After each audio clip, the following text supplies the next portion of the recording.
Hello everyone, কি অবস্থা সকলের? আবার চলে আসলাম তোমাদের মাঝে গ্রামের একটা ব্লগ নিয়ে। আশা করি তোমরা সকলে ভালো আছো। আমরা গ্রামের মানুষরা এখনো খুব বেশি একটা ভালো নেই, আর সেই বিষয়টা জানতে হলে তোমাদেরকে পুরো ভিডিওটা দেখতে হবে। তো বন্ধুরা চলো কথা না বাড়িয়ে আমাদের ভিডিওটা শুরু করা যাক। আমাদের গ্রামে গত 24 ঘন্টা ধরে এত পরিমাণ বৃষ্টি হচ্ছে যে ঘর থেকে বেরোবার মতো নয়। আমাদের গ্রামের কি অবস্থা হয়েছে সেটা অবশ্যই তোমরা আমার ভিডিওতে দেখতেই পারতেছো। আমাদের গ্রামের কি অবস্থা হয়েছে সেটা দেখার জন্য আমি ঘর থেকে ছাতা নিয়ে বেরিয়ে গেছিলাম। আমাদের গ্রামের রাস্তার পরিস্থিতি এত পরিমাণ খারাপ অবস্থা হয়েছে যে হেঁটে যাওয়ার মতো কোনো অবস্থাই ছিল না। রাস্তা দিয়ে হাঁটতেছি আর চিন্তা করতেছি পরে গিয়ে যেন কোমরের অবস্থা খারাপ না করে ফেলি। দেখতে দেখতে চলে আসি আমাদের বাড়ির পাশে কৃষি ফসলের কাছাকাছি। এখানে এসে দেখি পুকুরের পানি এত পরিমাণ বেড়ে গিয়েছে, মনে হচ্ছিল যে পুকুরের মাছগুলো পারে এসে পড়বে। আর কি পরিমাণ অবস্থা হয়েছে সেটা অবশ্যই তোমরা আমার ভিডিওতে দেখতে পারতেছো। আর এখানে এসে দেখি আমাদের আড্ডাখানার অবস্থা খুবই খারাপ। গতকাল রাতে এত পরিমাণ ঝড় তুফান হয়েছে যে পুরো গাছগাছালি ভেঙে পড়ে আছে। আর তার সাথে টানা 24 ঘন্টা বৃষ্টির কারণে কৃষি ফসলের মধ্যে এত পরিমাণ পানি বেড়ে গিয়েছে যে অবস্থা খুবই খারাপ। এখানে এসে হাঁটতেছি আর চিন্তা করতেছি হঠাৎ করে যেন বিজলি পরে আমার অবস্থা খারাপ না হয়ে যায়। এখানে এত পরিমাণ বাতাস ছিল, চিন্তা করতেছি বাতাসের সাথে যেন আমাকে উড়িয়ে নিয়ে না যায়। এখানে এসে দেখি কৃষি ফসলের মাঠে এত পরিমাণ পানি বেড়ে গিয়েছে,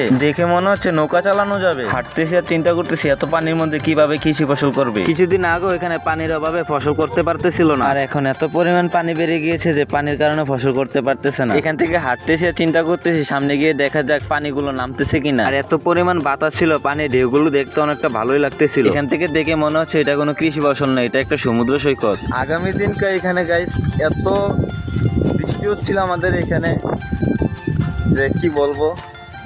আর আজকে এখানে এসে দেখি সকালবেলা ঘুম থেকে উঠে এখানে আসছি, পুরো গ্রামের অবস্থা খারাপ, একদম অবস্থা খারাপ।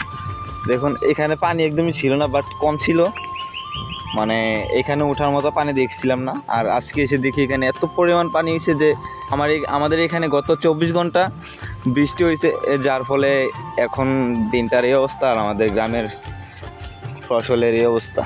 পানি নামতেছে ঠিকই, কিন্তু এত পানি কতদিন লাগবে শেষ হতে সেটা বুঝতে পারতেছি না। তো বন্ধুরা তোমরা তো দেখলে আমাদের গ্রামের কি অবস্থা হয়েছে। তো বন্ধুরা আজকের জন্য ভিডিওটা এই পর্যন্তই। আর তোমাদের এখানে কি অবস্থা হয়েছে সেটা অবশ্যই কমেন্টে বলে যেও। তো বন্ধুরা এখন আর যারা আমার চ্যানেলটা সাবস্ক্রাইব করোনি প্লিজ সাবস্ক্রাইব করে দাও। আর যারা পেজ থেকে ভিডিওটা দেখতেছো অবশ্যই তারা পেজটাকে ফলো করে দিও।